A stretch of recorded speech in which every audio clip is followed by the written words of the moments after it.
Here is part 2 of how to find yourself more attractive for me, Chris Piercy of Just Coaching.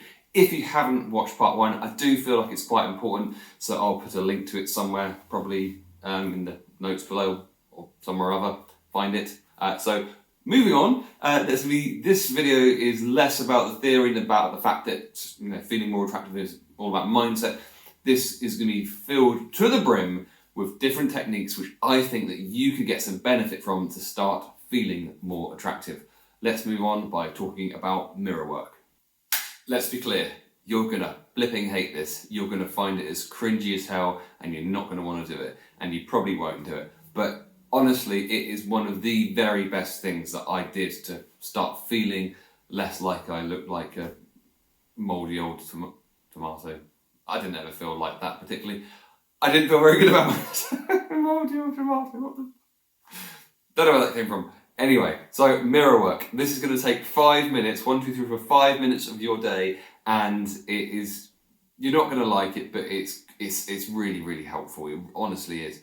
Now, this involves you going up to the mirror, and I mean like this close to the mirror, and the idea is to look at, like, systematically take in each and every part of your face. So, your eyes, your nose, your mouth, obviously, but then going deeper into it and looking at the lines around your eyes, maybe you've got a spot or a mole or some sort of imperfection of some description that you don't like.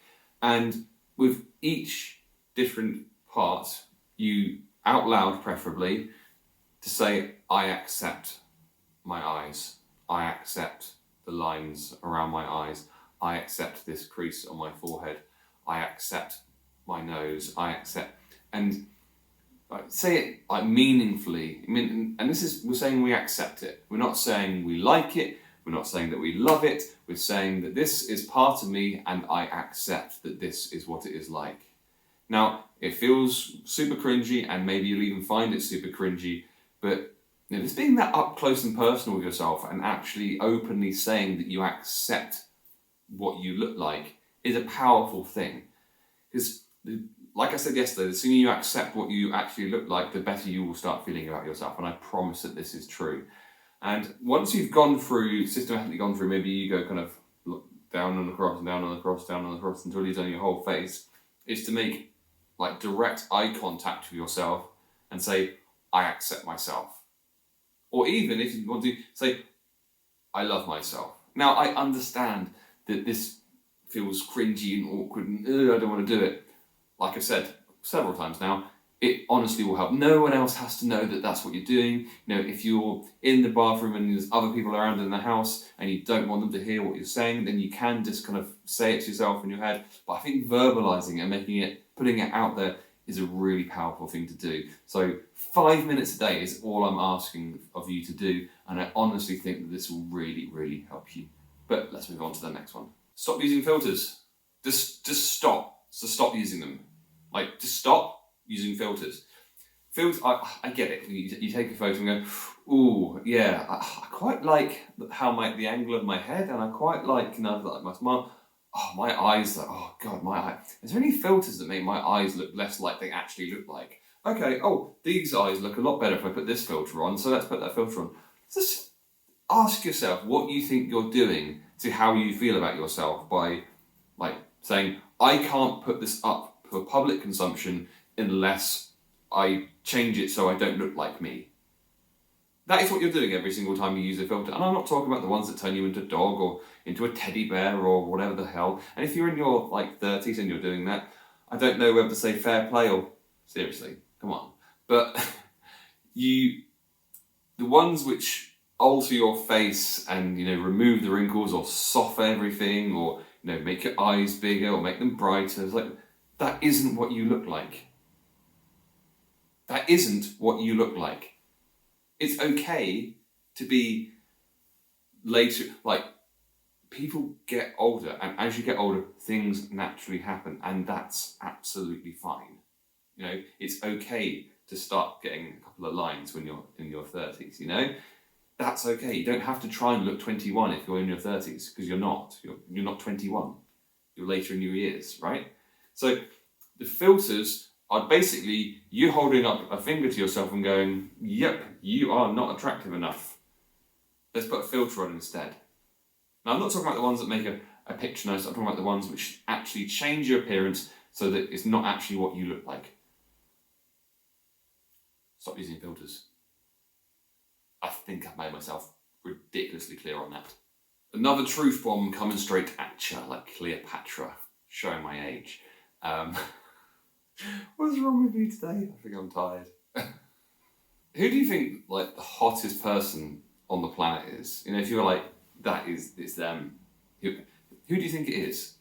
Now, think about your best friend. Who do they think it is? And think about another friend, and who do they think it is? Now, is that all exactly the same person? Yes? No? Probably not. Because we all have our specific like tastes and we have things that we like about people. So if you can't agree on who the hottest person in the world is, then you've got to accept that everyone has an opinion and therefore it's subjective.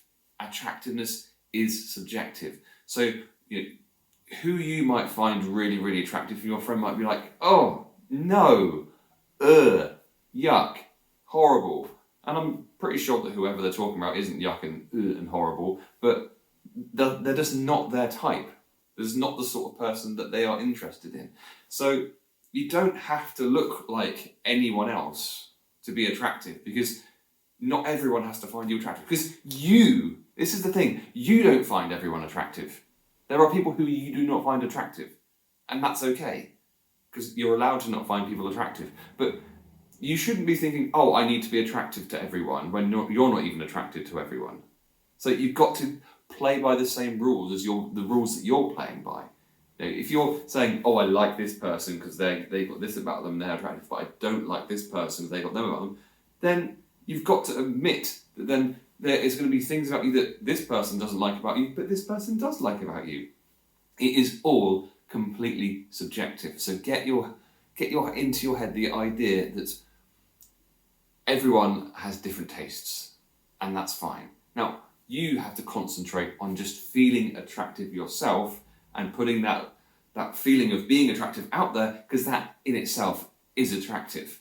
So have that confidence, have that belief in yourself that you are attractive, and you will be more attractive. And it doesn't matter if that person doesn't like you, because there's plenty of other people who will like you, because everyone is different. #preach.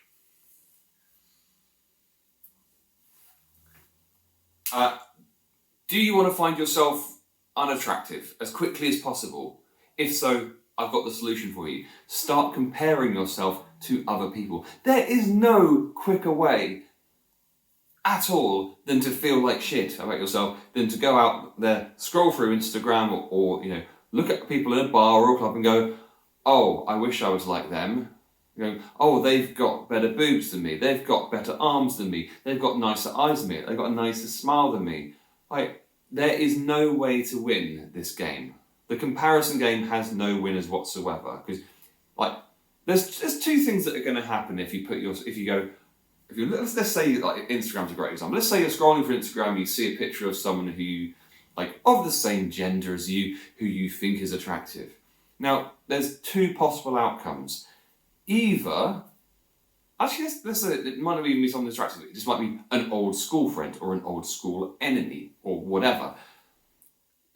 Regardless of who you're comparing yourself to, there's two things that are going to happen. Number one, you find something about them that you perceive as being more attractive than on you, and it's going to make you feel worse. Number two, you see something on them and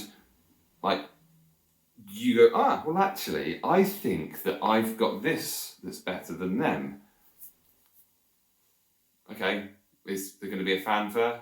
Is there an award ceremony?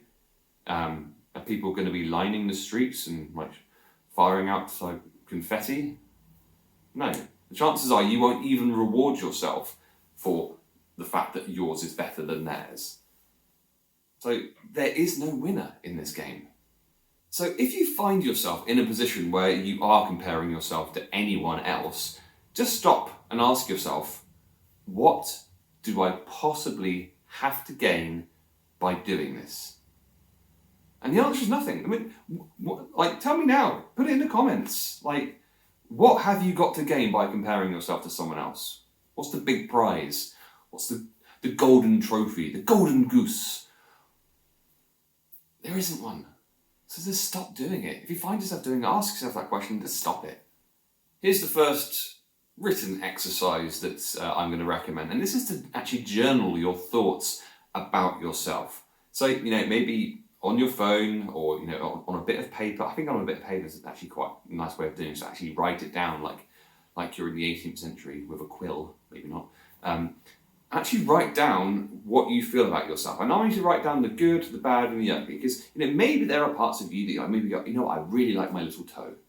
Or maybe there are parts of you that you just don't like any of it. And maybe some of it you hate. But write down a list of all of it. Say, I like my eyes. I don't like my teeth. Go through a list and just write down everything you feel about yourself. And it's actually quite a good thing to actualize these thoughts. Because when thoughts are just thoughts, they don't mean anything. They're just in your head and they're swimming around and whatever. But to actually take them out and put them onto a paper, it makes them into a real thing. And given that they're now a real thing, you can examine them. And you can question them, and you can challenge them, and you can go, well, hang on a minute, I'm saying this to myself, but on closer examination, this is actually slightly more true.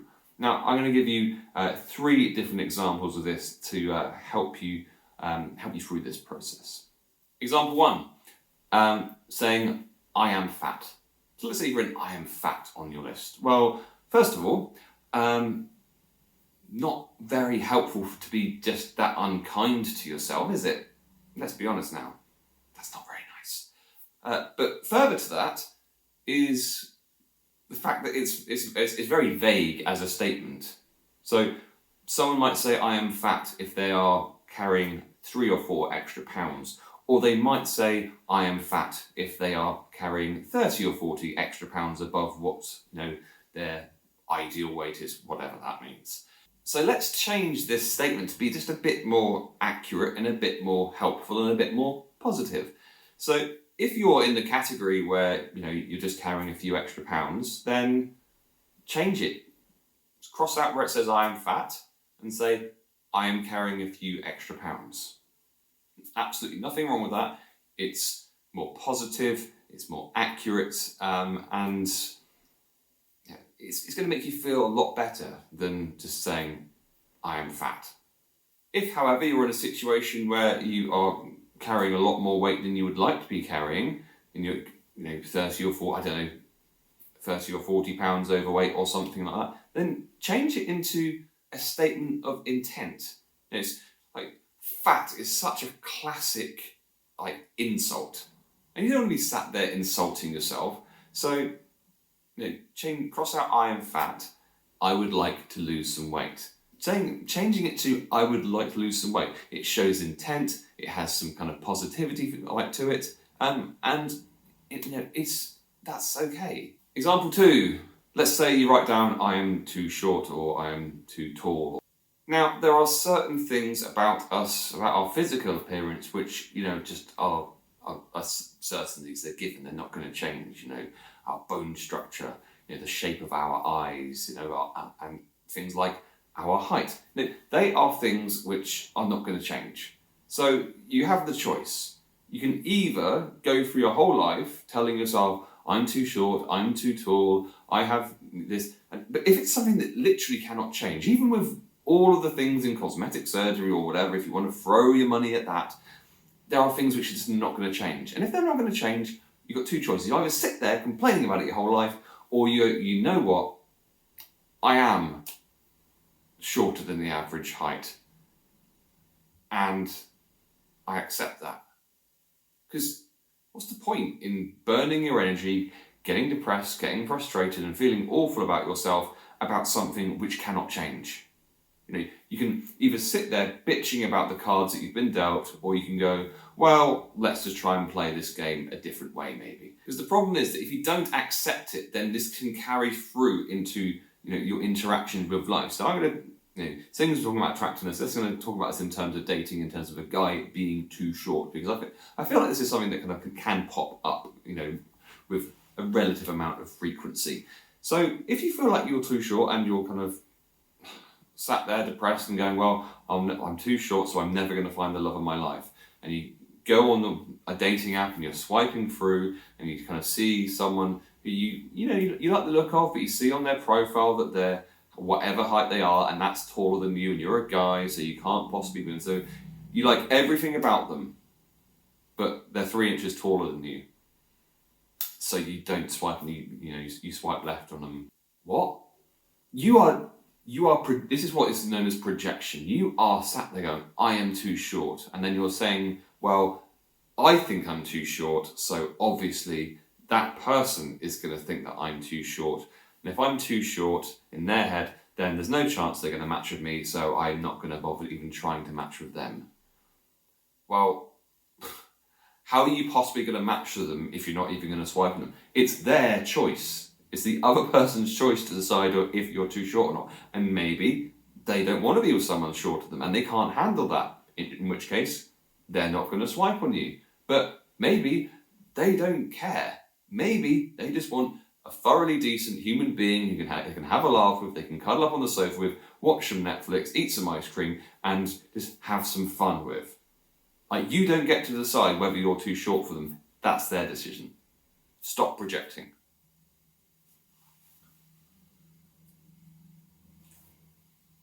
And yes, before I get the comments filled with people saying, "Oh, but I've seen people's profiles saying, oh, don't bother applying if you're below 5'9" or whatever." It's like, ask yourself something. Honestly, do you want to be with someone who is taking a section of society and going, they're not good enough for me because they're too short? Do you really want to be with someone who's that, like that? Really? Like, forget everything about them and how they look and everything else. If they're going to go, well, I couldn't possibly be seen with someone who I can't wear my heels with, well, fuck you.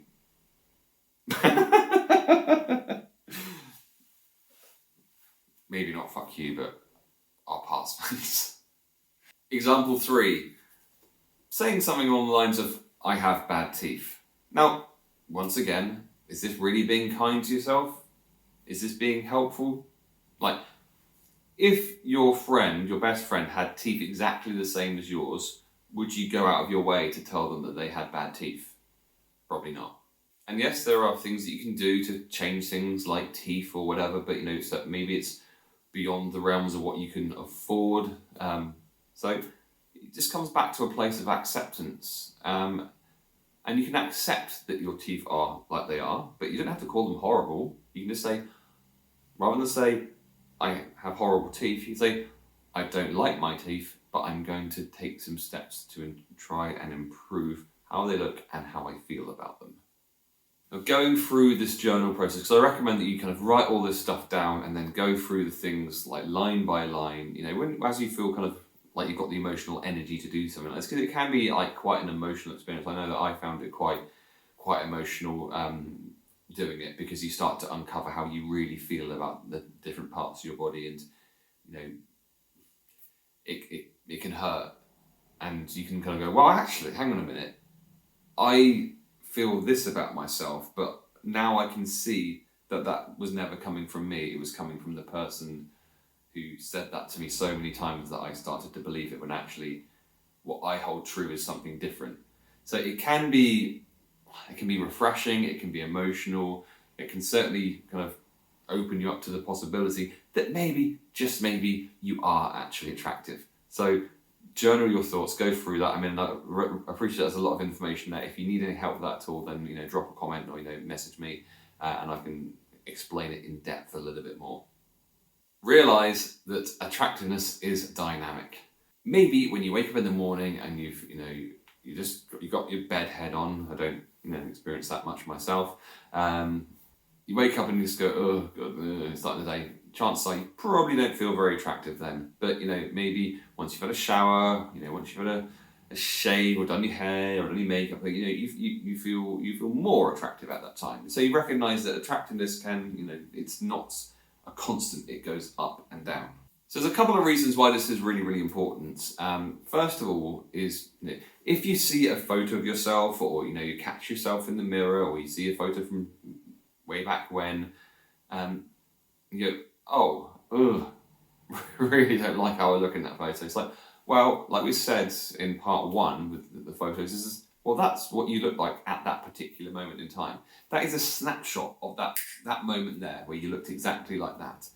Now, how you looked in that photo, or how you look in the mirror at that one given moment, does not define how attractive you are, and doesn't define how attractive you should feel. It just means that in that moment, that is what you look like. So you've got to realise that we can be dragged down by I looked through some photos and I looked awful in all of them, and you can let that drag you down and feel worse about yourself, when all that you've done is seen how you looked at a few given moments. That doesn't mean that that's how you look now. Shouldn't define how you feel now. Secondly, it can give you hope that there is a chance for you to feel differently about yourself. Now, if you've been in a bad place, with how you feel about yourself, then, maybe you just kind of go along constantly feeling exactly the same, always feeling down and low, and it can feel impossible to feel any better about yourself. But this is simply not true. You can change how you feel about yourself if you choose to. And that's why the whole reason I've put all of this together, these 3 parts, is because I want to prove to you that you can feel better about yourself. You can feel more attractive, and it is a movable thing. And you can prove this to yourself. If you're the sort of person who always feels unattractive, then just try dolling yourself up, putting on your best outfit. You don't even have to leave the house. And I guarantee that you will feel, maybe it would just be 1%.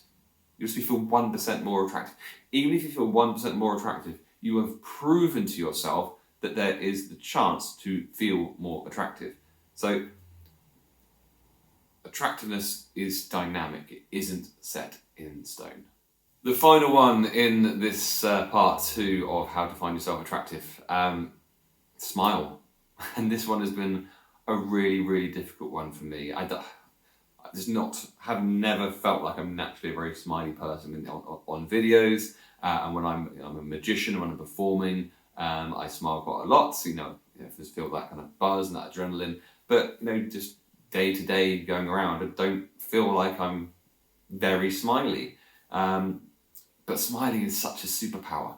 It's unbelievable how contagious and infectious a smile is. If you just walk around just like smiling, I'm not talking about walking around like the Joker, like smiling inanely, but just a bit of a smile on your face, or like raising a smile at people, chances are, very high chance, if you smile at someone, they will smile back and they will start to feel better about themselves. And you can see the impact that you have on other people.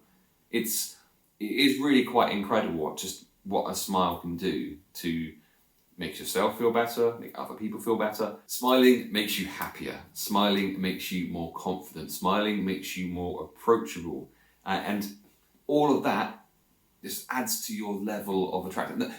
That in itself makes you more attractive. And by making yourself more attractive, you can feel more attractive. There is not really a downside to smiling. I mean, unbeknownst to me, I developed a reputation among acquaintances for not being a smiley person or never smiling. And when I found out, it made me feel pretty awful, to be honest.